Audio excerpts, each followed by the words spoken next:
പത്തനംതിട്ട ജില്ലയുടെ ഒരുപാട് സ്ഥലത്തുനിന്ന് നമുക്ക് ഒരുപാട് കോൾസ് വരുന്നുണ്ട്. കഴിഞ്ഞ 36 മണിക്കൂറായി ഉറക്കമില്ലാതെ വിശപ്പില്ലാതെ പത്തനംതിട്ടയുടെ ഓരോ മൂലയിലും ഞങ്ങളുണ്ട്. പലയിടത്തും ബോട്ടുകൾ പോലും എത്താൻ പറ്റാത്ത അവസ്ഥയിലാണ് ഞങ്ങളുടെ ടീം മെമ്പേഴ്സ് സ്വന്തം വാഹനങ്ങളുമായി ഇറങ്ങിയത്. ഫയർഫോഴ്സിനൊപ്പം ചേർന്നാണെങ്കിലും അല്ലാതെയും ഒരുപാട് കുടുംബങ്ങളെ സുരക്ഷിത സ്ഥാനങ്ങളിലേക്ക് മാറ്റി ആവശ്യക്കാർക്ക് മെഡിസിൻസും ഭക്ഷണവും എത്തിച്ചു കൊടുത്തു. ഇപ്പോഴും മഴ പെയ്യുന്നുണ്ട്, ഹെൽപ്പ് കോളുകൾ വരുന്നുമുണ്ട്. ഞങ്ങളുടെ ടീം ഇപ്പോഴും ഫീൽഡിൽ തന്നെയുണ്ട്.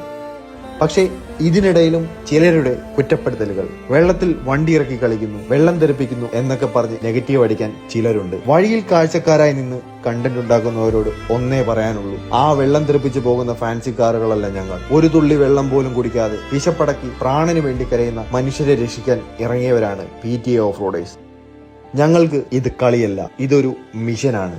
തുടരും ബാക്കിയുള്ളവരെയും കര കയറ്റുന്നത് വരെ.